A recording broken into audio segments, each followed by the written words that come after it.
Дали 60 милиона потребителя ще забогатеят от криптото, което са изкопали с телефоните си, или Pi Network ще се окаже поредният OneCoin или BTL? Днес ще си поговорим за Pi Network проектът, който обещава да революционира криптовалутите. Валута, с която може да се здобием с помощта на нашия телефон само с няколко клика и то напълно безплатно. Звучи много лесно, но дали в действителност нещата са толкова прости? Добре е да имаме предвид, че зад всеки лесен метод за изкарване на пари може би се крие някаква уловка. Без съмнение, Picoin прави революция в криптосвета, но въпреки това критиците го наричат следващата голяма финансова измама. Но дали наистина е така?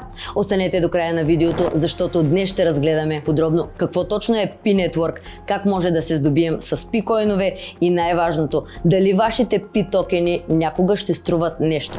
Казвам се Майя Ятанска, добре дошли в моя YouTube канал. И ако ви харесва съдържанието, което създавам, ще се радвам да се абонирате за канала ми и да харесате видеото. На вас не ви струва нищо, но на мен това ми помага наистина много. Искам също да ви напомня, че всичко в канала ми е напълно безплатно и с вашата подкрепа ще мога да продължа да правя още такива видеа. А сега нека преминем към първата важна точка от видеото, а именно какво е Pi Network. Pi Network е създаден през 2019 година от група учени от Станфорд, обещаващи на всеки, че може да копае криптовалута от телефона си, почти без да харчи електричество.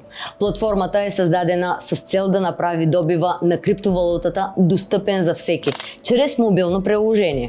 В основата му стои идеята за децентрализиран цифров актив, който потребителите могат да добиват директно от телефоните си, без необходимост от скъпо оборудване или висока консумация на енергия, както е при традиционния добив на криптовалути, като биткоин, например. Но кои всъщност са създателите на Pi Network? Нека ви запозная с двамата визионери, стоящи зад тази платформа. Доктор Никола Кокалис и доктор Ченг Дяо Фан. Никола Кокалис е директор по компютърни науки от Станфорд и преподавател на първия курс за децентрализиране приложения в университета. Неговата цел е да направи криптовалутите достъпни за всички. През годините е разработвал технологии като рамка за умни договори и социални приложения с милиони потребители. Чрез създаването на Pi Network той иска да преодолее ограниченията на традиционния блокчейн и да даде възможност на повече хора да бъдат част от дигиталната икономика. Докато доктор Ченг Дяо Фан, отново с огромен опит, в продължение на години изучава как технологиите влияят върху обществото и как могат да подобрят социалните взаимодействия. Неговата цел е да изгради децентрализирана екосистема, в която хората да бъдат възнаграждавани за своите приноси и да създават по-свързано и функционално дигитално общество. До тук добре. Виждаме двама наистина интелигентни и умни хора с доста голям опит зад гърба си, които целят революция в света на криптовалутите. Нека видим обаче защо тяхната платформа се счита за по-инновативна от другите криптовалути. С помощта на 60 милиона потребители, Pi Network използва различен и по-ефективен начин за осигуряване на сигурността и работата на мрежата, която не изисква голямо количество енергия. При традиционните криптовалути, като биткоин, например, се използва механизъм, наричан Proof of Work, или с други думи доказателство за работа, при който хората с мощни компютри решават сложни математически задачи, най-често с помощта на видеокарти, за да потвърдят транзакции и да генерират нови монети. Това обаче изисква много енергия и скъпо оборудване. Вместо това Pi Network използва Steyr консенсус протокол, по-лек и енергийно ефективен механизъм, при който потребителите потвърждават своята активност в приложението и така се осигурява сигурността на мрежата. Всичко това обаче става чрез един прост процес. Влизате в приложението и потвърждавате, че сте активни, като получавате Pi токени,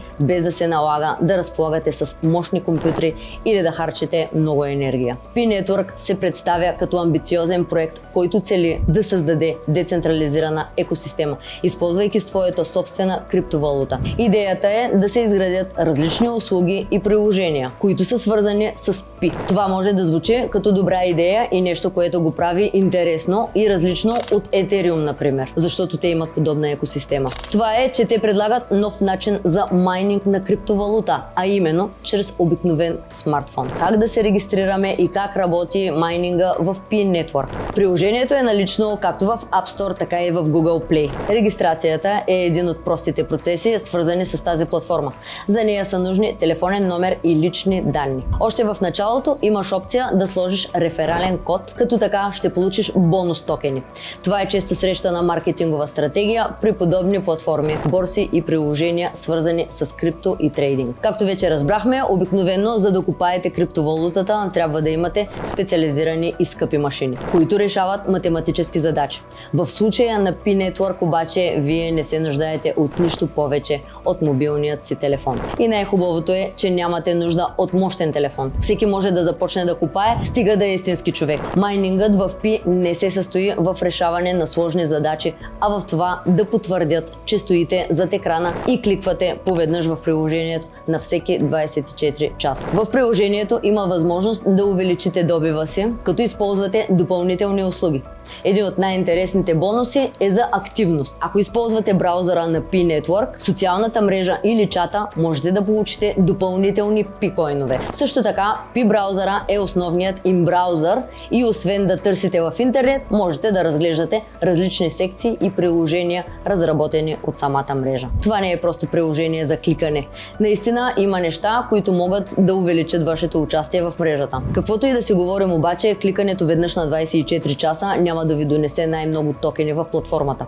Компанията гледа да бута потребителите да изпълняват бонус мисиите, които включват ползването на екосистемата им и разпространяването на платформата чрез реферали. Всъщност тези неща дават в пъти повече токени, отколкото просто да влизате веднъж на ден и да цъкате. Както вече разбрахме, основателите са много интелигентни хора, които знаят как да използват потребителите, за да развият дадена платформа или кампания. Какво се случва с криптовалутата и дали вашите токени изобщо ще струват нещо? На 28 февруари 2025 година Pi Network приключи процеса на миграцията към основната мрежа Mainnet, като постави крайен срок за потребителите да завършат проверката на самоличността KYC и да мигрират своите токени.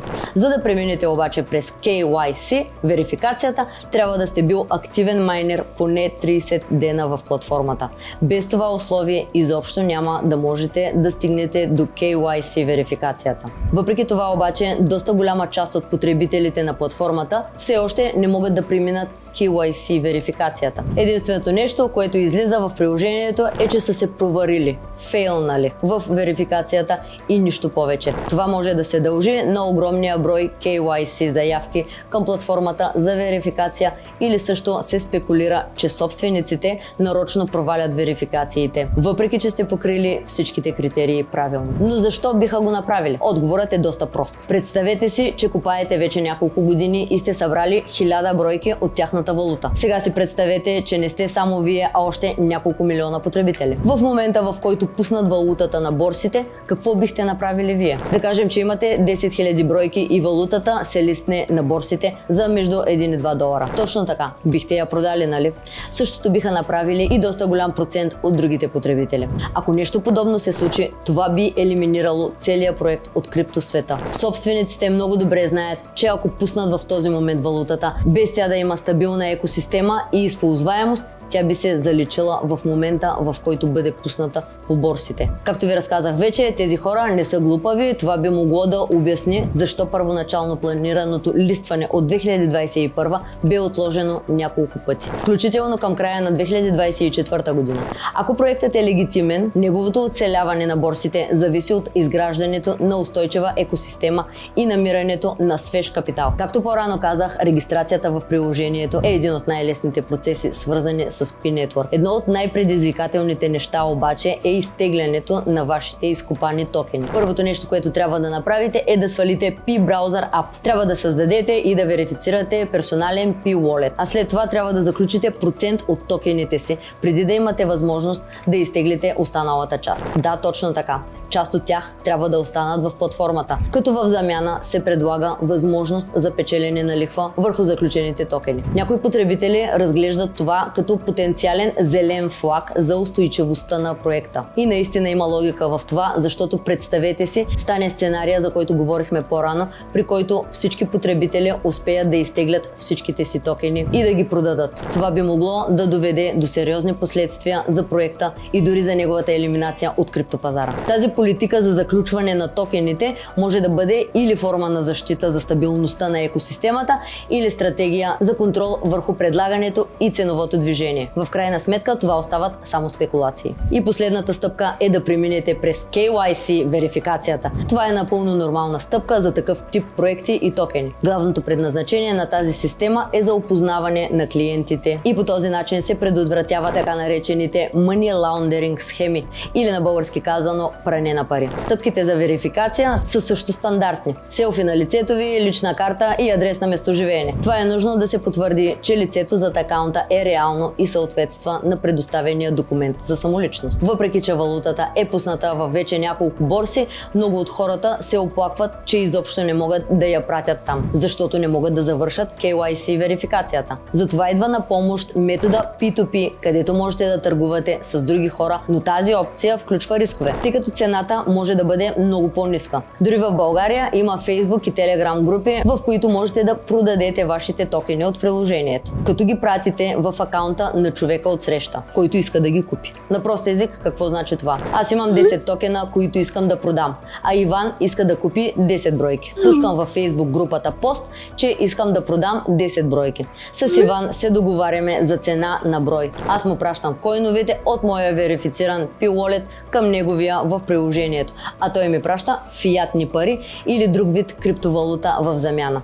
Както казах, този метод е доста рисков, защото можете да пратите токените на Иван и той да изчезне. Имайте предвид, че такъв тип сделки трябва да се обложат с данък, защото в противен случай се водят незаконно. Влиянието на забавения лаунч на P-Network върху майнерите и икономиката на проекта. Едно от най-интересните неща около забавянето на официалния лаунч на P-Network е въпросът кой печели и кой губи от това. От една страна, създателите на проекта запазват контрола върху екосистемата и могат да поддържат интереса на потребителите възможно най-дълго, преди токените да станат търгуеми. Това им позволява да изградят по-силна икономика и да създадат повече приложения и партньорства, които да придадат реална стойност на P. Също така, отскоро в приложението са пуснати реклами, от които платформата печели пари, което е супер, защото така се набират допълнителни средства за спонсорирането на нещо толкова голямо. В същото време, потребителите, които вече са изкопали голямо количество токени, но не могат да ги използват,